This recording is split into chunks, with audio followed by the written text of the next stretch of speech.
ഓം അമൃതേശ്വരിയെ നമഃ. അമൃത കുടുംബത്തിലെ അംഗങ്ങൾക്കെല്ലാം വിഷു ആശംസകൾ. ഐശ്വര്യത്തിൻ്റെയും സമൃദ്ധിയുടെയും ദിവസങ്ങൾ കടന്നു വരുന്നതും കാത്തിരിക്കുകയാണ് ലോകം. രോഗങ്ങൾ കൊണ്ടും ദുരിതങ്ങൾ കൊണ്ടും അസ്വസ്ഥരായ മനുഷ്യർക്ക് പ്രതീക്ഷകളുടെ പൊൻകിരണങ്ങൾ ചൊരിഞ്ഞുകൊണ്ട് സൂര്യദേവൻ അനുഗ്രഹിക്കുന്ന ദിവസങ്ങളാണ് വരാൻ പോകുന്നത്. എല്ലാവിധ ദുഃഖങ്ങളും ദുരിതങ്ങളും അസ്തമിക്കാനുള്ള സമയമായി എന്ന് നമുക്ക് ആശിക്കാം.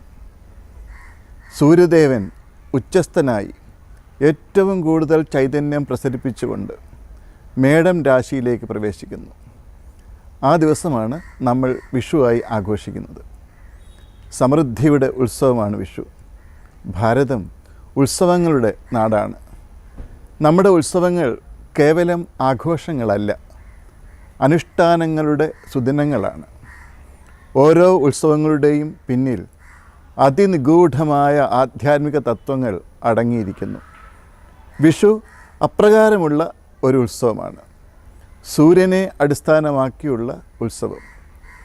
ഭൂലോകവാസികൾക്കെല്ലാം ജീവനും ഊർജവും പ്രകാശവും പ്രദാനം ചെയ്യുന്ന സൂര്യദേവനെ ഉള്ളിൽ ഉണർത്തുന്ന ഉത്സവം. അറിയാതെയാണെങ്കിലും നാം എല്ലാവരും ഭൂമിക്കൊപ്പം ഈ ഊർജ സ്രോതസ്സിനെ നിരന്തരം പ്രദക്ഷിണം ചെയ്തുകൊണ്ടിരിക്കുന്നു. അങ്ങനെയുള്ള സൂര്യഭഗവാൻ 2 അയനങ്ങളും പൂർത്തിയാക്കി ഭൂമിയിൽ നേർരേഖയിൽ തിരിച്ചെത്തുന്ന വിശേഷ ദിവസമാണ് വിഷു. പ്രകൃതിയിലെങ്ങും പുതുമയുടെ മനോഹാരിത പ്രതിഫലിക്കുന്നു. അതുകൊണ്ട് പുതുവർഷപ്പിറവിയായി വിഷുദിനത്തെ കാണുന്നു.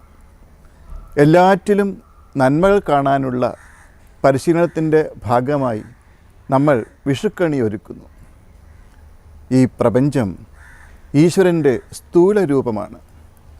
മനസ്സിൻ്റെ കണ്ണാടിയിലൂടെയാണ് നാം ലോകത്തെ നോക്കിക്കാണുന്നത്. മനസ്സിനനുസരിച്ച് മാറുന്നതാണ് ഈ ലോകം. അതുകൊണ്ട് മനസ്സിൽ തിന്മകൾ നിറഞ്ഞാൽ എവിടെയും കുറവുകൾ മാത്രം ദർശിക്കും. ജീവിതം ദുരിതപൂർണമാകും. എന്നാൽ നന്മകൾ മനസ്സിൽ നിറയുമ്പോൾ പുറം ലോകവും നന്മകൾ നിറഞ്ഞതായി അനുഭവപ്പെടും. എല്ലാം സുന്ദരമായി കാണപ്പെടും.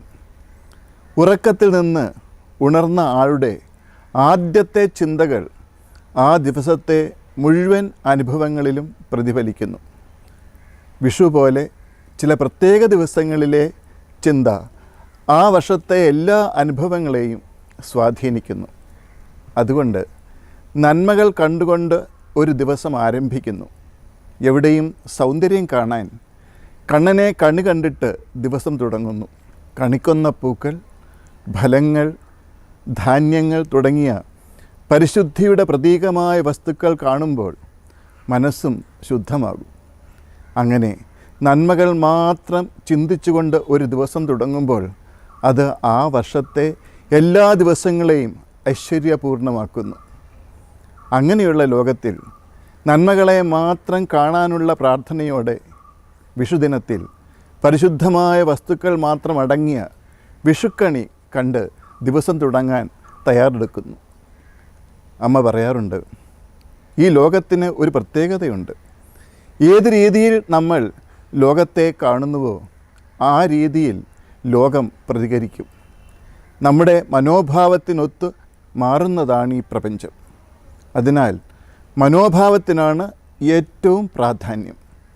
നമ്മുടെ മനസ്സിൻ്റെ ചിന്തകൾക്കും സങ്കല്പങ്ങൾക്കും അനുസരിച്ച് നമുക്ക് ചുറ്റിനുമുള്ള ലോകം മാറുന്നു, ഭാവി രൂപപ്പെടുന്നു.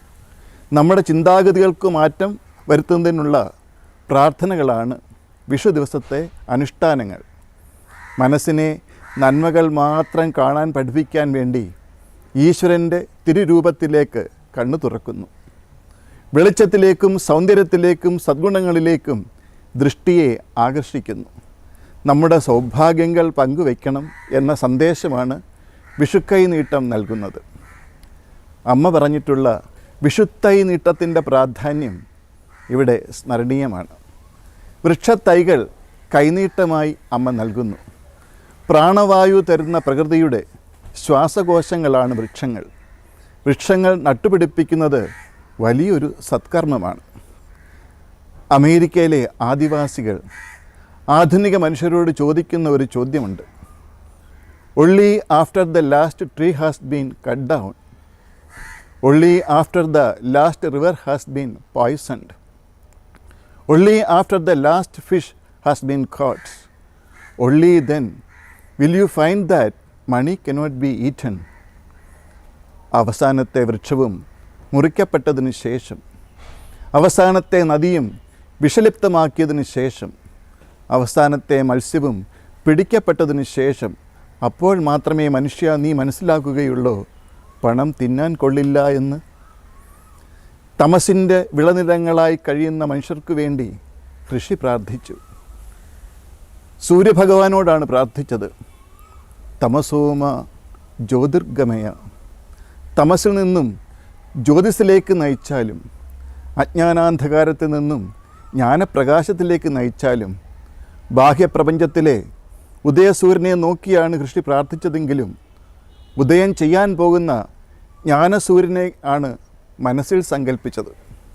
ഉള്ളിൽ ജ്ഞാനോദയമുണ്ടായാൽ ബാഹ്യപ്രപഞ്ചത്തിലെ അന്ധകാരമൊക്കെ അപ്രത്യക്ഷമാകും. നമ്മുടെ ഉള്ളിൽ തന്നെയാണ് ഈ സൂര്യോദയം ഉണ്ടാകേണ്ടത്. അതിന് നമ്മുടെ അഹങ്കാരത്തിൻ്റെ ആവരണങ്ങൾ ഓരോന്നായി അടർത്തി മാറ്റേണ്ടി വരുന്നു. അതിന് പാണ്ഡിത്യം മാത്രം മതിയാവില്ല. പാണ്ഡിത്യം ചിലപ്പോൾ തമോ ഗുണം കൂട്ടാറുണ്ട്. പണ്ഡിതന്മാർ അനേകം പേരുണ്ട്, എന്നാൽ ലോകത്ത് ജ്ഞാനികളുടെ എണ്ണം വളരെ കുറവാണ്. പക്ഷേ അതിനും നാം നിരാശപ്പെടേണ്ടതില്ല. അനേകം തമോഗർത്തങ്ങൾക്ക് പകരമായി ഇവിടെ ഒരു വെള്ളി നക്ഷത്രത്തിൻ്റെ വെളിച്ചം മതിയാകും. തമസിൽ കഴിയുന്ന അനേക കോടികളെ ഉണർത്തുവാൻ ഒരു ജ്ഞാനസൂര്യൻ്റെ ഉദയം മതിയാകും. അതിനാണ് അമ്മയെപ്പോലെയുള്ള അവതാരമൂർത്തികൾ ആവിർഭവിക്കുന്നത്. ഈ ജ്ഞാനോദയമാണ് നമ്മുടെ ഉള്ളിൽ ഉണ്ടാകേണ്ടത്. അതിനുവേണ്ടിയാണ് നമ്മൾ വിഷു ആഘോഷിക്കുന്നത്. സൂര്യദേവനോട് നമുക്കൊരുമിച്ച് പ്രാർത്ഥിക്കാം. ഓം ഭുർഭുവസ്വഃ തത്സവിതുർവരേണ്യം ഭർഗോ ദേവസ്യ ധീമഹി ധിയോ യോ ന പ്രചോദയാത്.